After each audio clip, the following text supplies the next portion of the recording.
ख्वाजा इज़हारुल हसन साहब। नीचे लिख देना बलूचिस्तान की। थैंक यू स्पीकर साहब। यकीनन वक्त काफ़ी हो गया और आप भी बड़ी पेशेंस से हम पॉलिटिकल पार्टीज़ के टाइम फ्रेम से ज़्यादा टाइम दे चुके हैं।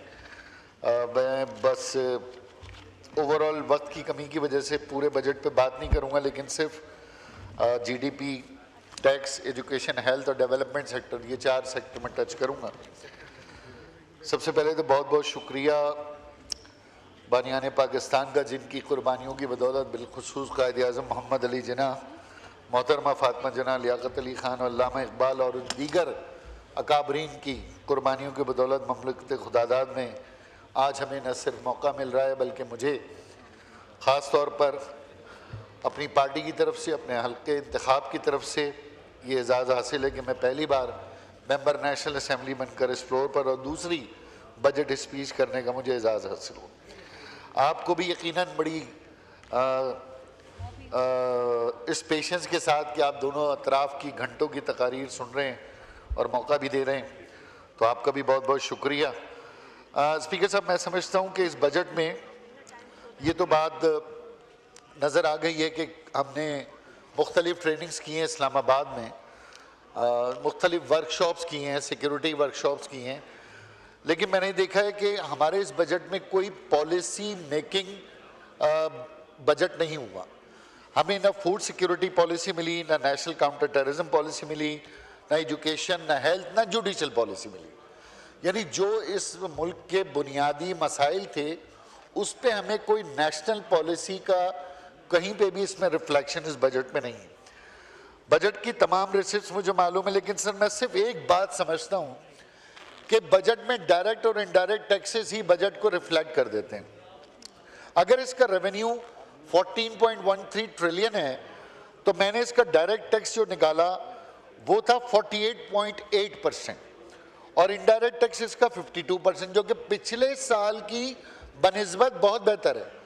यानी पिछले साल इनडायरेक्ट टैक्स डायरेक्ट टैक्स हमारा कम था, इस बार हमने बढ़ा दिया, तो ये बहुत अच्छी बात है कि हमने डायरेक्ट टैक्स में इजाफा किया। लेकिन इस डायरेक्ट टैक्स के नंबर में मैजिक है।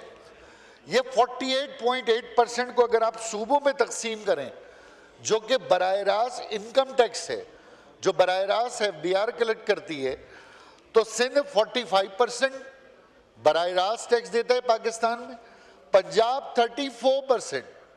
आबादी के लिहाज से, कारोबार के लिहाज से, नेशनल फाइनेंस कमीशन के लिहाज से पंजाब सबसे बड़ा सूबा। सिंध अगर 45 दे रहे तो पंजाब 34%, इस्लामाबाद 15%, KPK 3.5% और बलूचिस्तान 1.7%।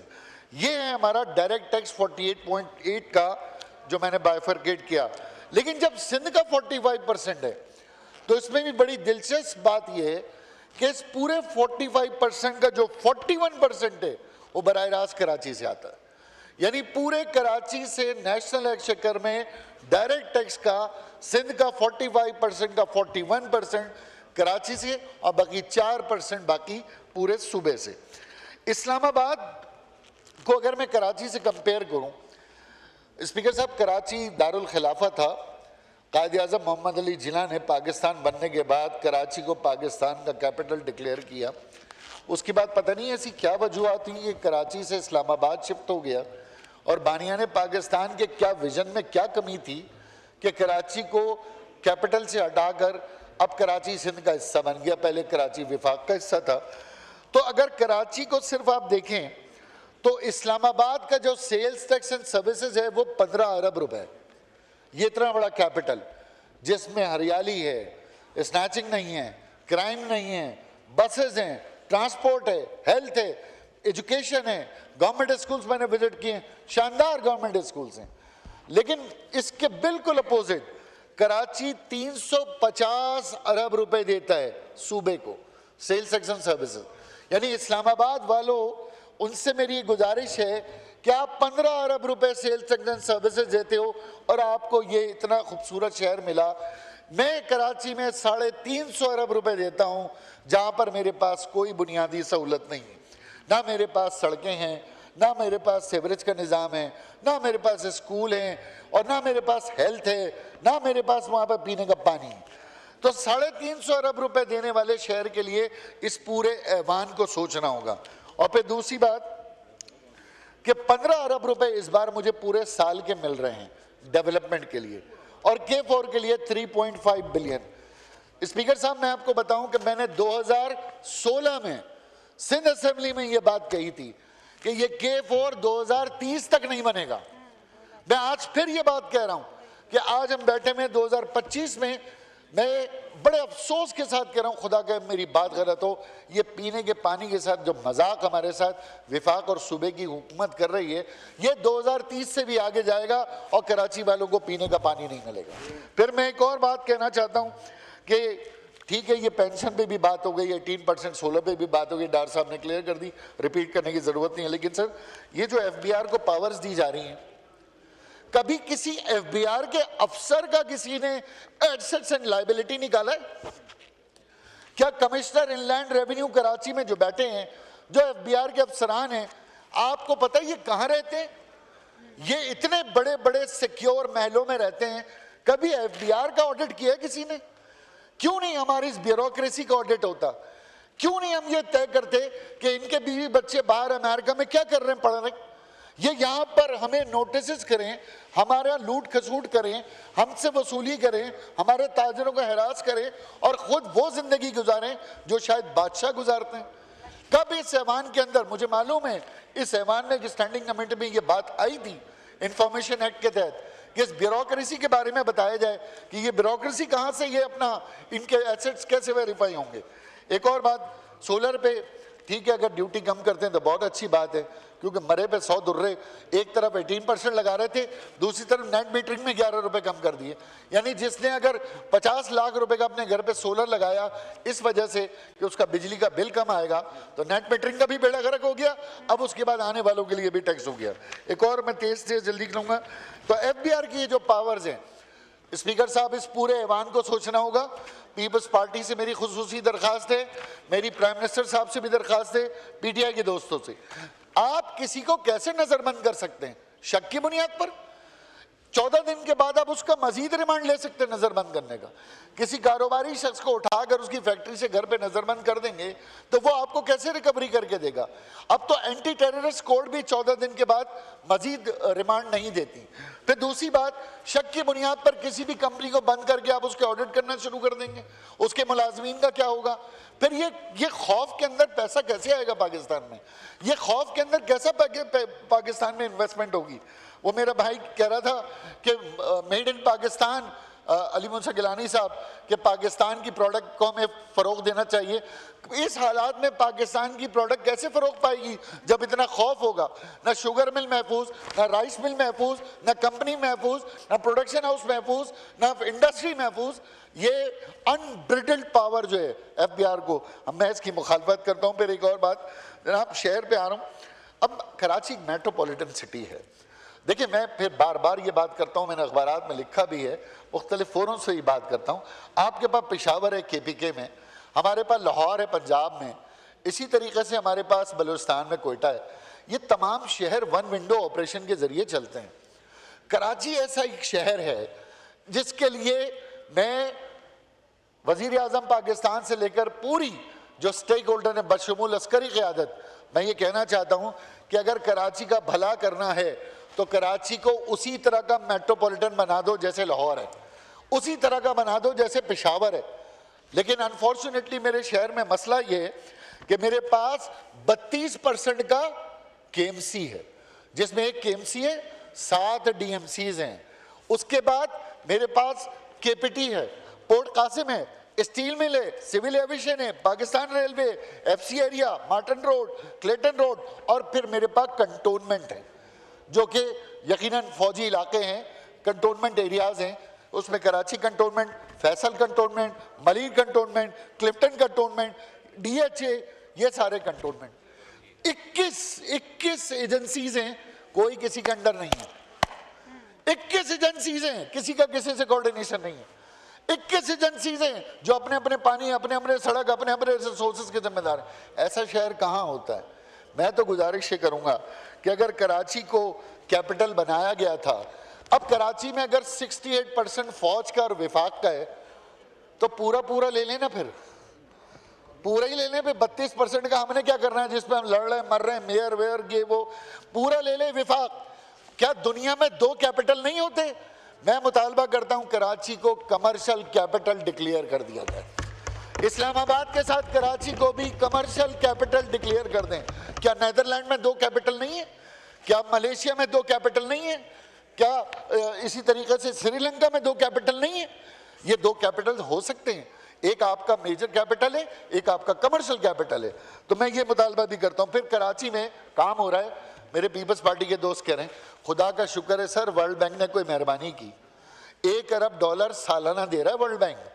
कराची में जितना काम हो रहा है वर्ल्ड बैंक क्लिक प्रोजेक्ट के तहत हो रहा है। उसमें भी वो चाइनीज चले गए थे कोर्ट कि हमसे कह रहे थे वो बुर्ज अल अरब में फ्लैट दे दो, कोई कमीशन में फ्लैट मांग रहा था, वो तो बाद में फिर तरदीद वर्दीद आई, जड़ गए, कोर्ट चले गए कि मैं बुर्ज अल अरब में कमीशन में फ्लैट दे दो। तो मैं थैंक यू वर्ल्ड बैंक। और फिर अभी हमें जो फंड मिले PIDCL, ये बड़ा इंपॉर्टेंट टॉपिक है।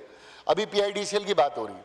सर ये PIDCL तो किसी की जिद लग रही है, मुझे नहीं पता डार साहब की जिद है या मुझे तारिक साहब बताएंगे उनकी जिद है या कोई बहुत ही ज़्यादा कोई प्रॉब्लम है, कोई ज़ाती मसला है।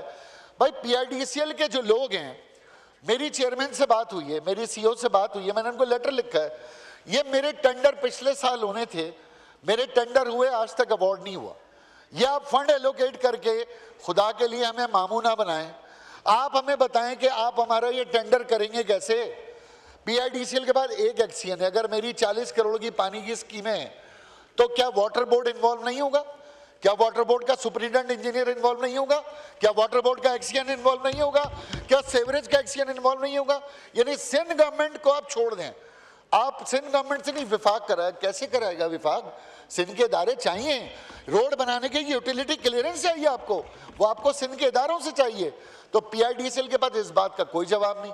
फिर एक और बात, सिंध में एक स्लैब है कि 20% से नीचे किसी ठेकेदार को ठेका नहीं मिलेगा, वो डिस्क्वालीफाई होगा। स्पीकर साहब मैं आपको बता रहा हूं, ये जितने फंड हैं आपके हमारे, ये PIDCL में गारत होने वाले हैं। क्यों? कि वो 40% नीचे जाके भी टेंडर करेगा और आपका वो टेंडर विन करेगा। और वो काम क्या करेगा? खाक। फिर दूसरा, PIDCL के पास NOC आप किससे लेंगे?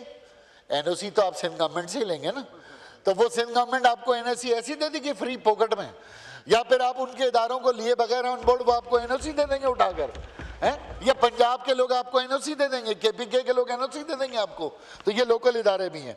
फिर मैं एहसन इकबाल साहब से, वजीर आजम साहब से कह रहा हूँ, अगर कोई ज़ाती झगड़ा है PWD से तो उसको अलहदा रखें। अगर हमें संजीदगी से डेवलपमेंट करवानी है तो हमें ये फंड्स दिए जाएँ। फिर दूसरी बात, सर टैक्स सबसे ज़्यादा कराची से, मैंने इसके बारे में जिक्र कर दिया, लेकिन मैं सिर्फ एक बात बताऊं कि हमें ये कोल्ड कंफर्ट नहीं चाहिए। मैं फेडरल गवर्नमेंट से कहता हूं please don't give us a cold comfort to the budget. हमें इस बजट में ये लोगों के लिए ये इतनी आप तसल्ली बख्श हमें वो मत दें स्टोरियां, हमें ये बताएं कि आखिरकार ये महंगाई कैसे कम होगी। GDP इंप्रूव हो रहा है, इट्स वेरी गुड कि GDP हमारे पास है। एक बात और, यहाँ पर बहुत सारे मेरे कराची के MNAs पीपल्स पार्टी से भी हैं, सेनेट में भी हैं, लेकिन कराची की बात तो कर रहे हैं। यहाँ पे मैंने देखा PMLN की एक खातून ने मरियम नवाज साहिबा की तारीफ की कि मेरे वज़ीर आला बहुत अच्छा काम कर रहा है। बाखुदा स्पीकर साहब, ये KPK वाले भी रोते रहे, बलूचिस्तान वाले भी रोते रहे, सिंध वाले भी रो रहे हैं, सब अपने अपने हल्के का रोने हो रहे हैं। कोई कह रहा अस्पताल नहीं है, कोई कह रहा यूनिवर्सिटी नहीं है, कोई कह रहा पीने का पानी नहीं है, कोई कह रहा सेवरेज नहीं है। तो ये वज़ीर आला वहाँ पे क्या बेबी डे केयर चला रहे हैं तीनों? ये वज़ीर आला के बाद 18वीं तरमीम के बाद जो इतने फंड हैं, तो ये वज़ीर आला कर क्या रहे हैं? और फिर मैं ये भी कहूँगा जनाब अली कि आखिरकार 18वीं तरमीम, NFC, रॉयल्टी, ये सब बेकार हो गई। यानी अगर पीपल्स पार्टी का MNA यहाँ खड़े होकर दुहाइयाँ दे रहा है आपको कि मेरे इलाके में ये मसला है, मेरे इलाके में, वो KPK से खड़े होकर कह रहे हैं जी और मैं मारा गया, मैं लुटा गया, मैं पिटा गया। तो ये 18वीं तरमीम का क्या करें? अचार डालें, फिर इसको वापस ना कर दें, रोल बैक ना कर दें 18वीं तरमीम को, जब सारे वज़ीर आला इसकी बात कर रहे हैं। तो सर मैं सिर्फ यही कहूँगा कि हम सब हुकूमत में हैं, कोई ये ना समझे अपोजिशन में है।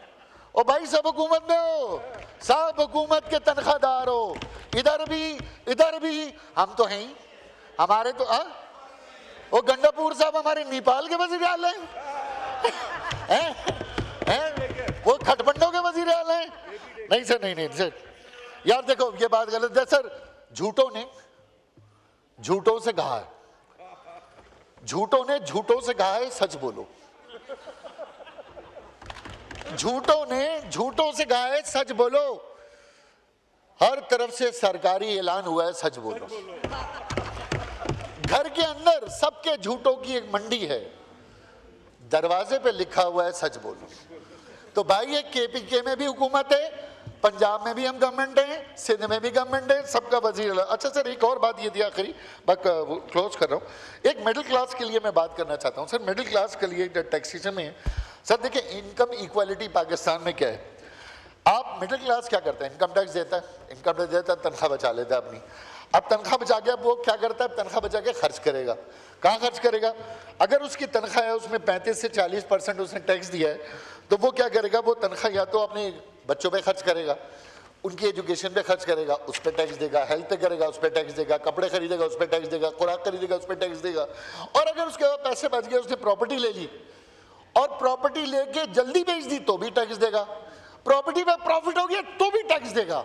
तो ये तो हमारा मिडिल क्लास का तो बेड़ा गर्क हो गया। पाकिस्तान में मिडिल क्लास खत्म हो जाएगी। एक और इंपॉर्टेंट चीज ये थी एग्रीकल्चर, बस सर 5 मिनट देने खत्म कर देता हूँ।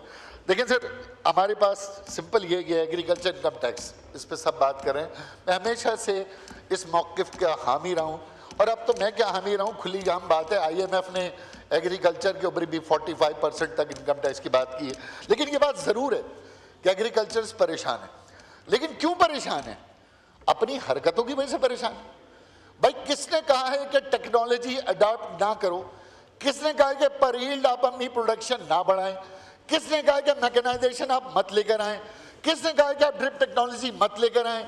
किसने आपको कहा है कि आप अपना ह्यूमन रिसोर्स डेवलपमेंट ना करें? किसने आपको कहा है कि वाटर कोर्स आप ठीक ना करें? किसने आपको कहा अपनी ज़मीनों पर डैम ना बनाएं?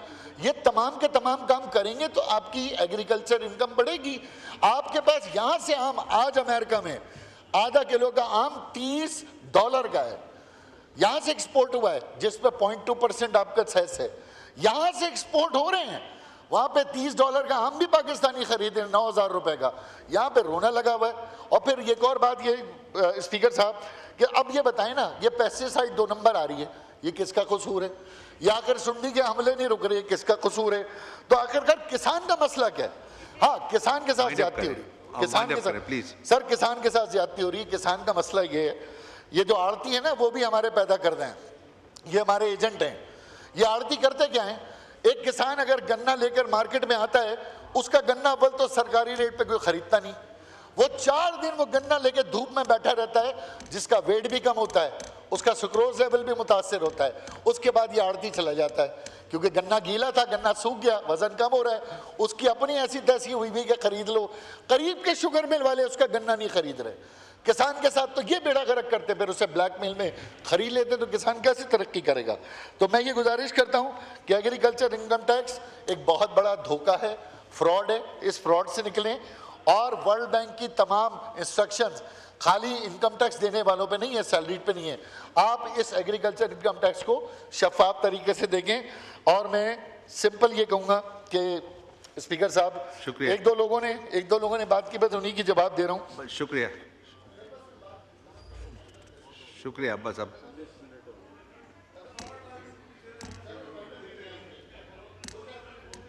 नहीं, आखिरी मिनट है, बात करें। 1 मिनट नहीं, 2-4 मिनट दे दें। 1 मिनट प्लीज, आप घड़ी देख लें। देखिए सर, SIFC ने हमसे 45 मिनट ज्यादा लिए हैं, हमसे 45 मिनट इन्होंने ज्यादा लिया SIC ने, तो आप हमें भी 5 मिनट दे दें। सर देखिए मसला ये, मैं आपको गुजारिश ही करूं कि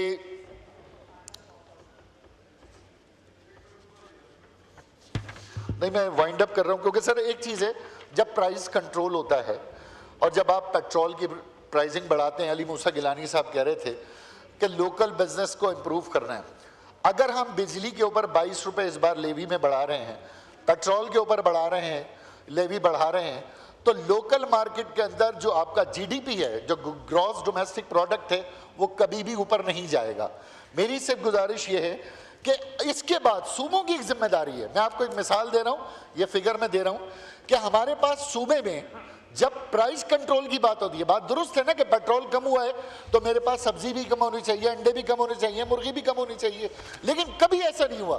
कराची में या सिंध में, पंजाब में, केपी के बलूचिस्तान में कहीं प्राइस कम नहीं होता, लेकिन जब पेट्रोल बढ़ जाता है तो वो प्राइस बढ़ जाते हैं। उसमें मैं आपको सिंपल बताऊं, मेरे पास डिप्टी कमिश्नर है 7,000 स्टाफ, डिप्टी कमिश्नर का स्टाफ 7,000 है मेरे पास। उसके बाद कंट्रोलर्स हैं, फूड कंट्रोलर 4,000। इसके अलावा मेरे पास weight and measure price control है 946।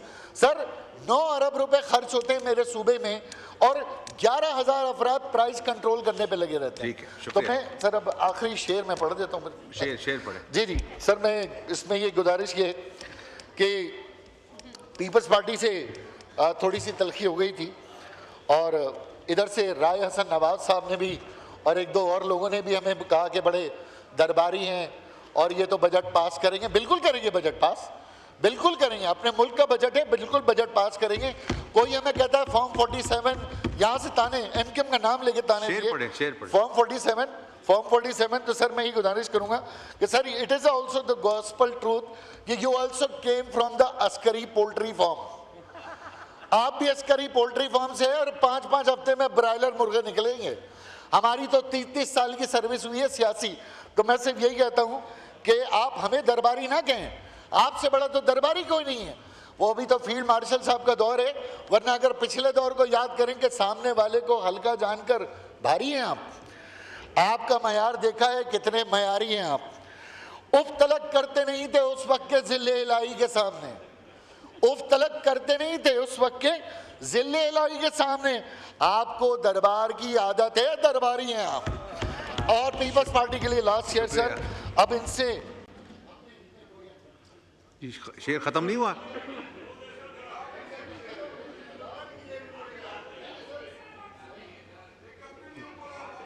खोलें जी, खोलें जी, ये खत्म करें सर प्लीज। नहीं, पीपल्स पार्टी के साथ मैं कह रहा हूँ इख्तिलाफ कोई नहीं, हम में कोई अनबन नहीं, हम में कोई अनबन नहीं।